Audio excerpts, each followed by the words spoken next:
Good morning, good afternoon, good evening.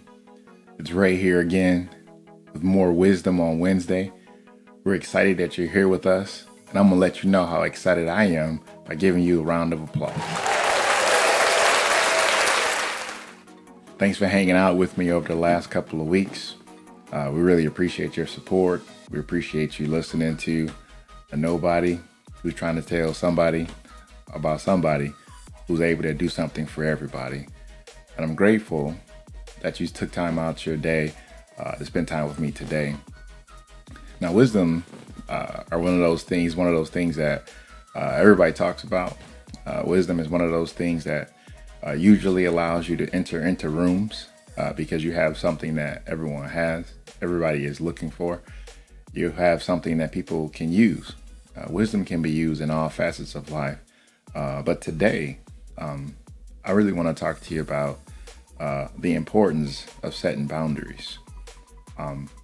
Boundaries are one of those things that whenever something's under construction, kind of like Michigan and the rest of the world, construction is an opportunity for something that's already existing to be made better.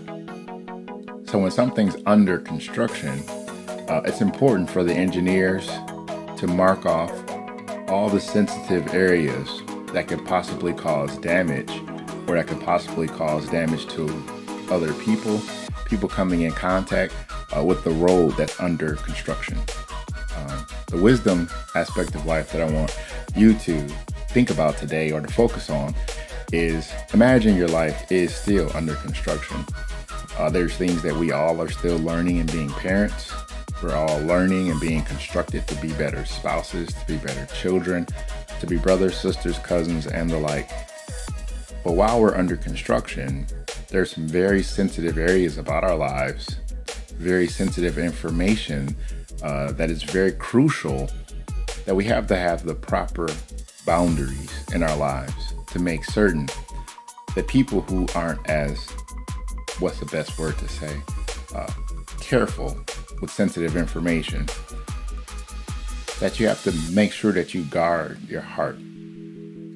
Guard those things that are important to you. Guard those decisions that are important to you. Guard those people that are important to you. Now, I know the world tells you that when somebody doesn't fit into your mold, you just cut them off. If a person is not a part of your destiny, they can't be destined to be with you. I get it. It sounds cute and it sounds clever. But we can't cut everybody off that we don't get along with. We can't cut everybody off that doesn't agree with us.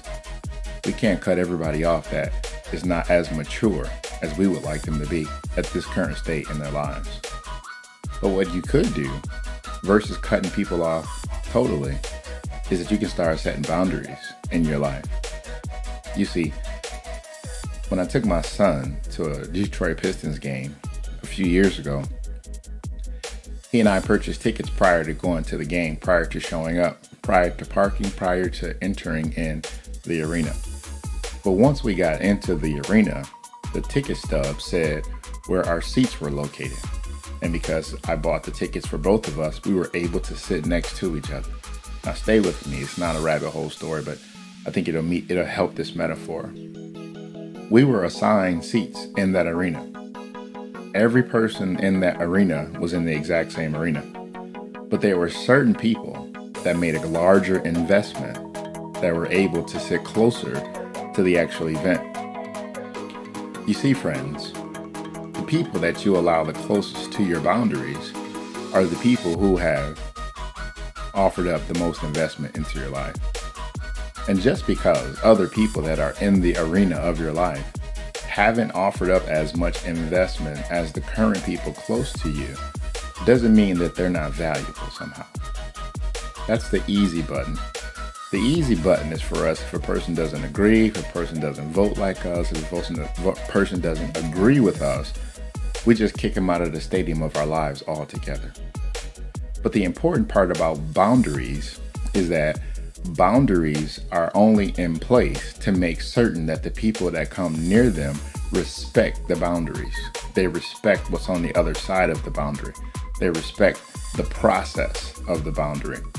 there's many people in your lives and mine that may not be dealing with us at this current state in our lives.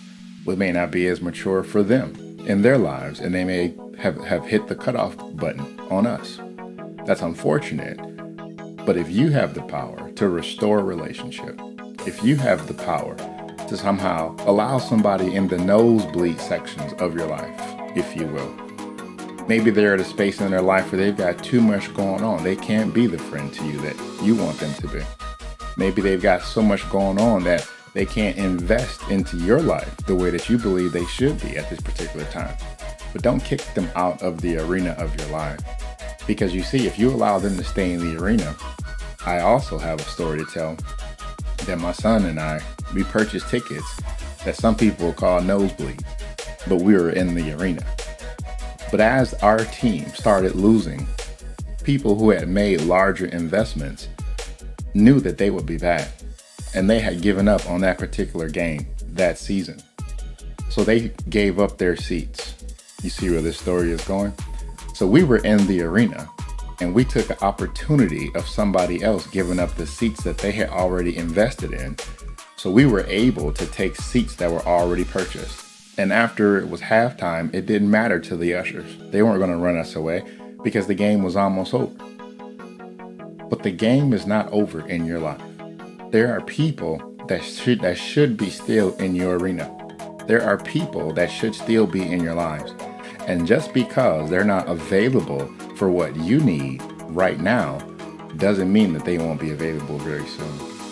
Doesn't mean that God's going to do something for them to mature them, to settle them in, to humble them, to help them be who you need them to be. But if you sever the relationship, you won't have a chance to see what God's going to do in their lives and ultimately how it's going to impact your life. So today, my nugget of wisdom about boundaries isn't necessarily about putting boundaries up around yourself, making a fortress and you're so secure. If security is a concern of yours, go to prison. But life isn't about being secure. You're going to have to take some risks. You're going to have to take some chances on people. You're going to have to give people second and third chances. But ultimately, every time somebody does you wrong, you're learning more and more about yourself. You're learning more about your expectations. You're learning more about, do you have unrealistic expectations? You're learning more and more about who you are as a person. So the best thing a person who is wise can do is to keep as many people around you. That doesn't mean that everybody around you gets front row seats. It doesn't mean that everybody seats at courtside. It doesn't even mean that they can sit at the end of the bench in your life, but allow them to remain in the arena. If they remain in the arena, somebody may give up their seats one day, and an investment that's already been made, somebody else can move closer into your life when different things change in their life, different seasons change in their life, different responsibilities change in their life. We never know what tomorrow may hold. But for a wise person, be very careful kicking people out of your stadium of your life, because you never know. The very person that you kick out of your life may be the person that's been assigned to help you get to the next level. That's my nugget of wisdom today. It's Ray. Thank you for hanging out with me on Wisdom Wednesdays. Give yourself a hand today. We'll see you next time. Have a wonderful day, evening, or night. God bless.